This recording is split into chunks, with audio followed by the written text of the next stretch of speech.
Let's meet someone who dreamed of New York, studied law in China, lived in Byron Bay, and now advises some of Australia's most exciting businesses. I'm Kate Save. The Inspired CEO starts now.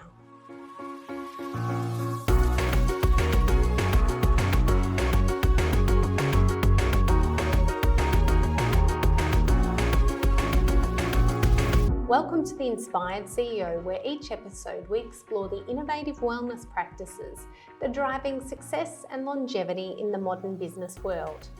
In this interview, we speak with Phillip Grundy, a Melbourne-based corporate lawyer whose journey spans maximum security prisons, law in China, and advising billion-dollar businesses. Now a partner at Moray Agnew, he balances international deals with family life, wellness and purpose. We explore how he's built a career that's anything but conventional and entirely on his own terms. Welcome, Phil. Thanks, Kate. Great to be here. Well, I've heard a lot about your story and I'm looking forward to delving into that. But before we get started, tell me about your childhood and growing up a little bit. Well, growing up in Melbourne, my father was actually a lawyer, and so that was very influential for me. And from a very young age, I knew I wanted to be a lawyer. I think I had this vision and goal to become a lawyer. But my father practiced in criminal law. Yeah. So, he would come home and over the dinner table at the pub, there'd be amazing stories of international extradition cases and murder trials and bank robberies. Everyone loves a murder trial. Yeah, it was fascinating. Crime at the dinner table. It was fascinating, and so it was really interesting experience to grow up listening to his experiences in law.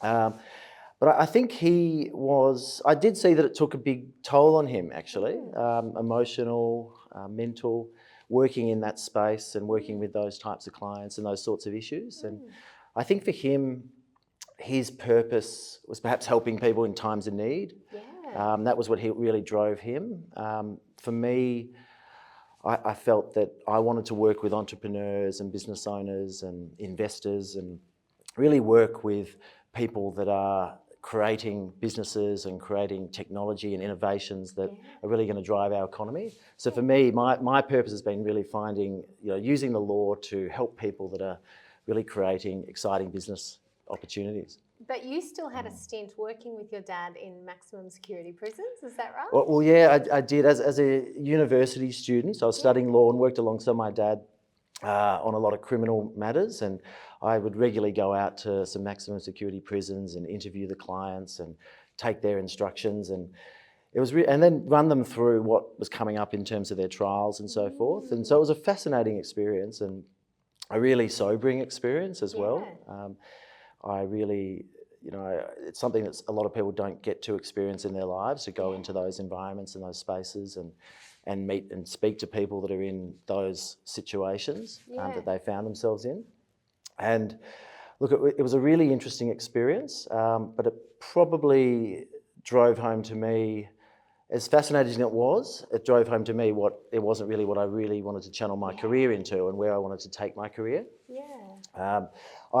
There was a situation where we had a client who had been in prison for a long time, serving a long sentence, and when he got out, my father and I helped him a lot, and we would give him a lot of opportunities and speak to him a lot about his business ideas and ventures. And he was a very hyper intelligent person, and I spent a lot of time in my young 20s with this guy after he'd got out of prison, really trying to help him and got to know him quite well. And then he reoffended probably within 12 months in a very serious way, and it actually really impacted me at the time, and it in some respects I lost a bit of faith in that system and that process and the justice system, and also I understood how working in that space as a criminal lawyer, it can be quite disheartening in situations like that. And especially, I guess, when your dad was practicing, that emotional support that might be there now probably wasn't there when he was particularly starting his practice, and support for people in that sort of workplace and organisation. There'd be a lot of trauma going through some of those cases. No, absolutely. Yeah, significant trauma. And I think it takes a certain type of person to work in law, in criminal law, family law, litigation. It takes a certain type of personality.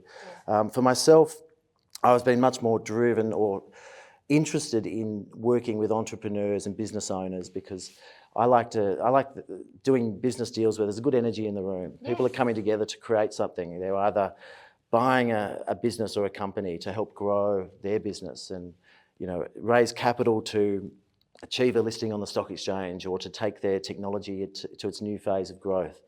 Or they're looking to exit. We help a lot of clients with exiting their businesses, and that's many years of hard work getting to the point where they can sell their business and realise value for what they've invested and what they've driven. Super rewarding. Yeah, what a absolutely. moment to go through with someone. Yeah, so for me and my personality and knowing what really lights me up, I wanted to work with people in that more positive space. So take me back to, so you studied Chinese and then you moved to China and practiced law in Chinese.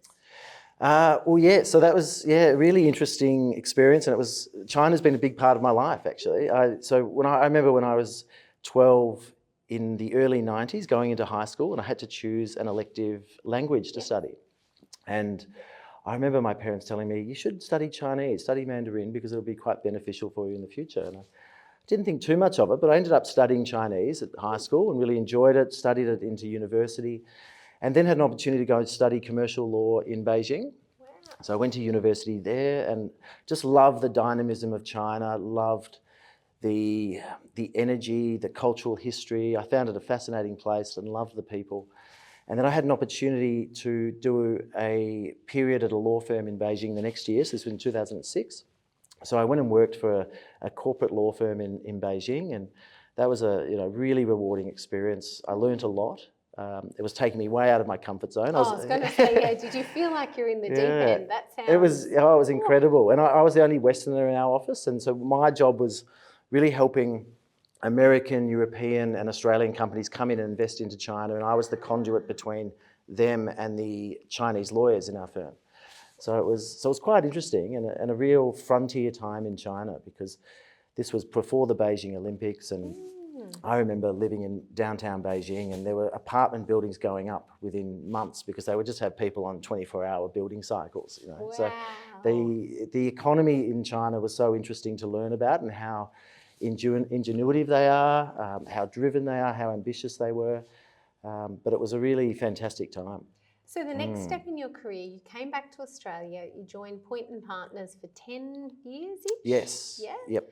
And what was that like, and that next step then transitioning into Moray Agnew? Take me through that. So Point & Partners was great. I really cut my teeth as a corporate lawyer and learned a lot about tax, corporate mergers and acquisitions, and capital raising deals.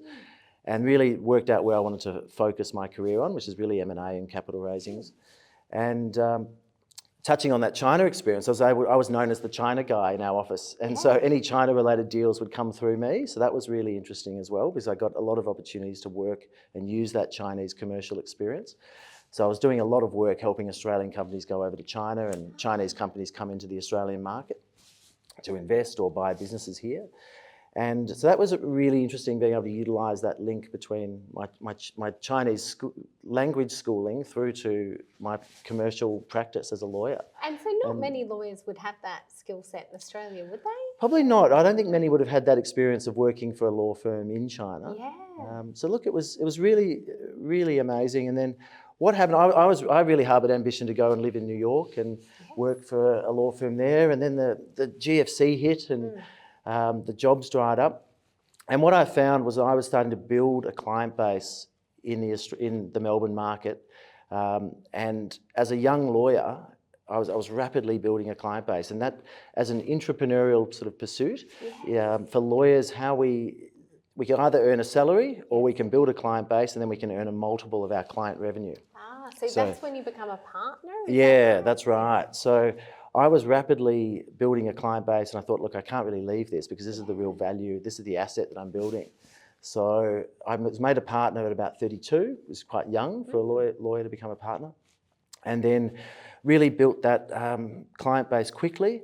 But I still harboured, there was a fading dream of losing that opportunity to go back and work, overseas. And I really believe in manifestation, always have. And so I just sat with it and just sort of put it out there that, I'm going to get some international work. I'm going to still find a way to live in Melbourne, but still do work overseas. And before you knew it, I just started meeting various clients and entrepreneurs and deal makers that were taking Australian companies into Asia, or they were connected to European technology companies that wanted to come to Australia and list on the ASX, and then to American companies that were coming to the ASX, and then African mining deals. And so all of a sudden I found myself building a client base that was very connected to the international markets. And yeah. So what are some of the biggest deals you've been involved with, or the most notable for any particular reason? Oh, well, look, there was one interesting one many years ago was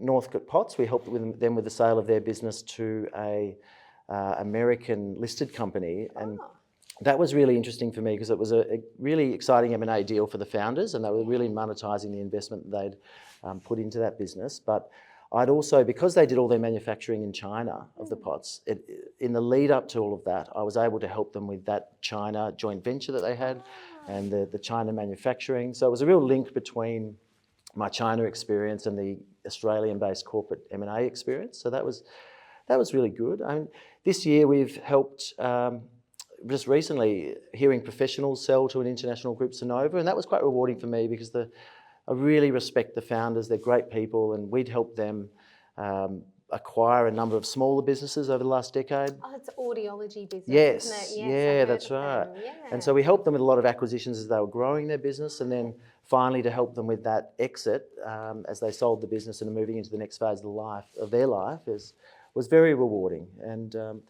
I think it's really that human connection element is what I love, you know, when you've got entrepreneurs and you're a trusted advisor for them, and you can really play a really supportive role in advising them and helping them on their journey as they grow their business, and then eventually lead to either further growth or an exit. And I found that really rewarding.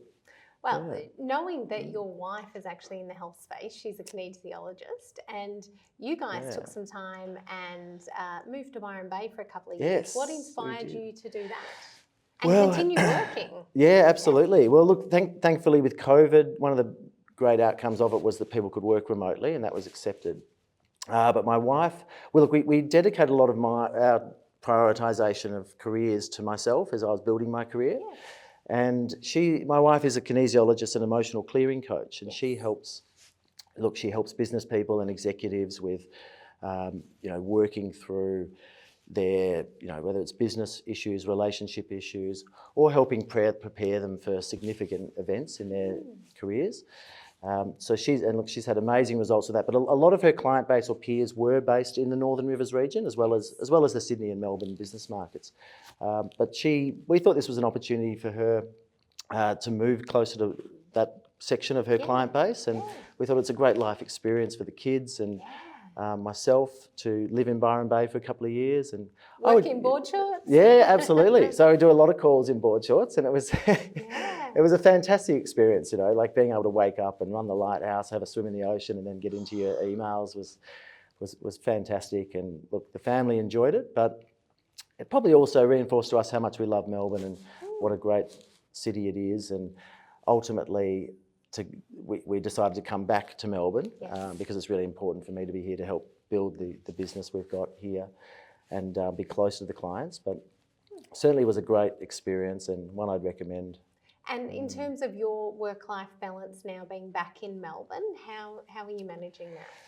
Work-life balance for lawyers is an interesting one, isn't it? It's look, we do work very, very long hours, but I find for myself balance comes from certainly from exercise and training and ensuring that we do a lot of I do a lot of sport, and then also I like to find different areas to really tap my mind into. So I'm not always thinking about work. So quite constantly I'm reading books on history, politics, art. I'm fascinated in art. I'm often trying to learn about current issues and learn about business or life and really tap into certain other elements of my mind Yeah. and really find other areas that I'm quite passionate about other than my law. Yeah, and I'm And sure then- it all comes back to your business though, because if you can connect with people on a deeper level with their art, with something else that's not just work, then you're going to create Yeah, stronger well, connection's key, you know, and certainly going into an age where artificial intelligence is going to massively disrupt our industry. Ooh. And from our perspective, we're at the leadership at our firm, we're saying, well, look, AI is going to replace a lot of junior level work. Yes. But what's going to be key is lawyers who can connect with people and lawyers who can build relationships, harness the AI technology to grow our business and deliver legal solutions really efficiently for clients, but still be able to guide the clients through that and strategically support them and help them with the more higher level bespoke work. Yeah. So relationships and connections is vital, I think. And, you know, from my perspective as a young person growing a client base, I always said to myself, or prided myself on the ability to go into a room and be able to connect with anyone on at least one thing. You know, I think it's important to have really varied interests, and there'll be, no matter who it is I meet, there'll be something I can connect with them on.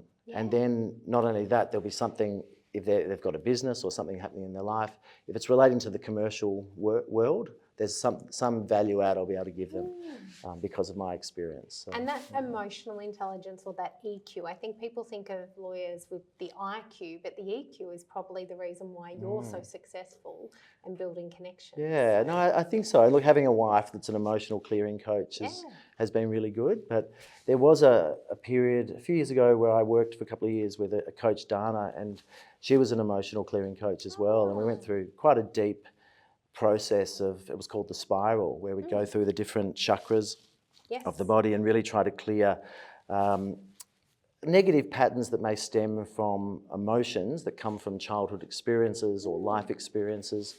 And so it was a really interesting introspective process of analysing your life and where certain patterns of behaviour have come from, patterns of thought have come from, and how they're showing up in your current life. And so where there might be things that are manifesting, you know, detrimentally in relationships, whether it would be with colleagues or partners, or there might be a certain pattern around how you treat money. And often that stems from your childhood experiences and things that we've learned and developed as patterns. And that was really helpful for her, guiding me through this process of clearing some of those negative patterns. And I love that. It's the unlearning, isn't it? To be able to be open and see the world through a different lens. So, no, that's right. That's right. So now at Moray Agnew, that firm has grown quite significantly. Can you tell me about that growth? Yes, Kate. Well, about 15 years ago, the firm had about 10 people, and we now have 220 people, and we're growing significantly. We're a national law firm as well. So that's in Melbourne, 220 people. Around the country, there's about 800.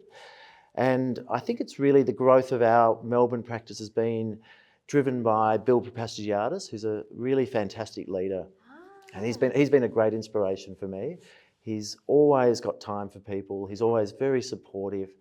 He takes a step back and gives people that space to really grow their careers and trust people. And I think giving people that space to step into leadership, to step into growth, has been one of his really great attributes as a leader. And you used the word intrapreneur earlier on. Do you think you're creating intrapreneurs in your organisation? Absolutely. So that's what we really try to encourage, is getting our young lawyers to go out there and within the bounds of our firm, grow their client base, tap into their networks, try to build businesses themselves and help our business grow as they help build a client base for themselves and really help build their careers. So it's a great environment for that, and we really encourage it in our young lawyers. And in your skill set, so connection is key in building relationships. Does that flow through the culture of your organisation?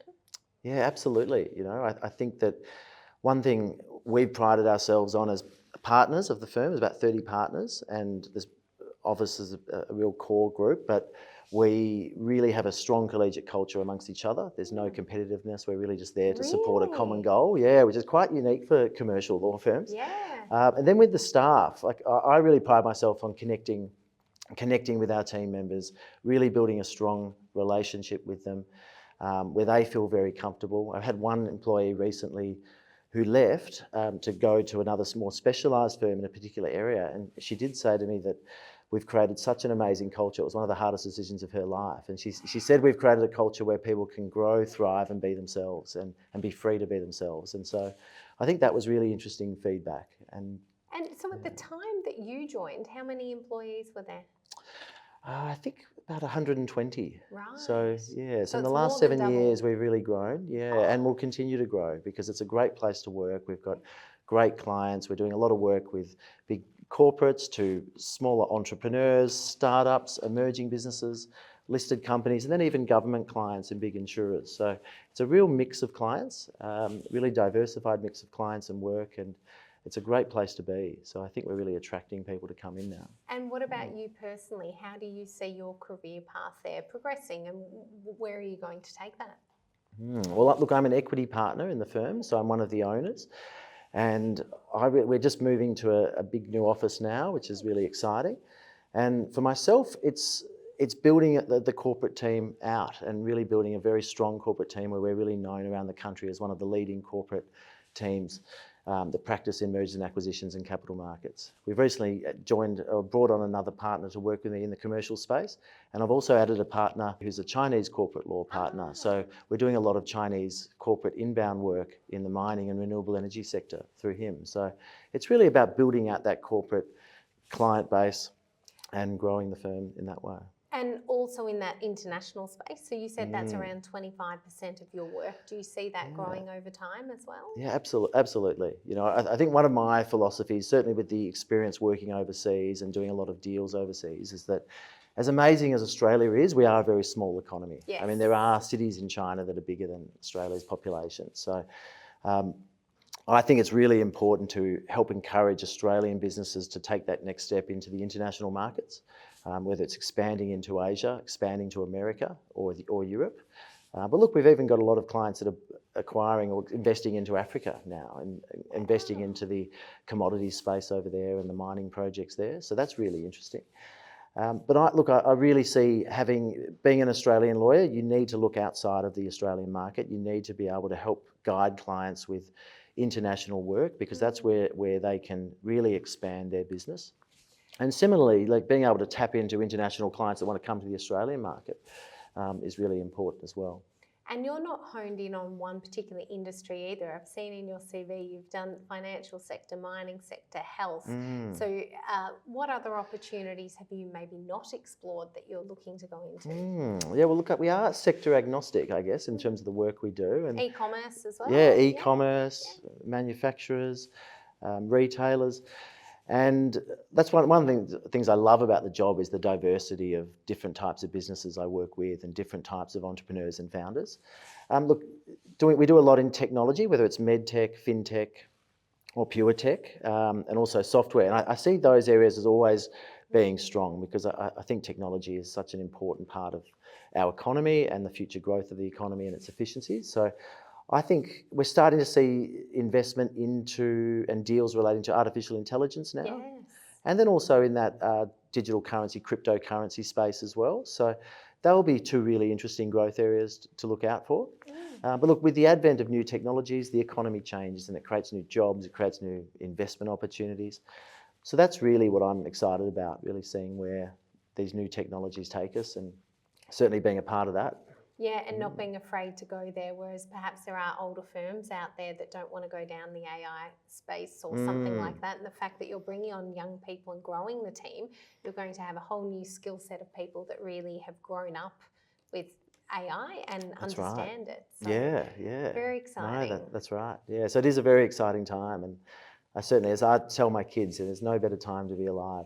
You know, there really is. The opportunities that are available to us within Australia and internationally. There's really that opportunity to do anything they want now, but it's about being actively engaged and finding your passion, I think, and that's a really important piece because we invest so much time in work and our working lives, and we want to do something that we're passionate about and that really lights us up. So for me, it never feels like going to a job. Through law, of all the things, because I think there's a bit of a stale mindset about studying law, perhaps, and particularly maybe if it is generational and it's a little bit more structured in a family or old-fashioned type thing, but the True. ability that you've had to have global experiences, work in all different areas, and actually really truly connect. Yes, absolutely. Now, it's seen as a conservative industry, but I've decided to do it in my own way and utilising my own skills and abilities and experiences, and trying to hone all those experiences working in Australia and internationally and with all the different people I've met, to refine my skills and be the best advisor I can be, because I've got that comprehensive experience and breadth of experience with different types of people and businesses. So if people want to find you, how do they find you? Moray Agnew Lawyers, pgrundy@moray.com.au. Excellent. And I'm the head of corporate there, so if they search me up, I'll give them an email or call back as soon as they get in touch. Amazing. This is the Inspired CEO, and we'll be right back.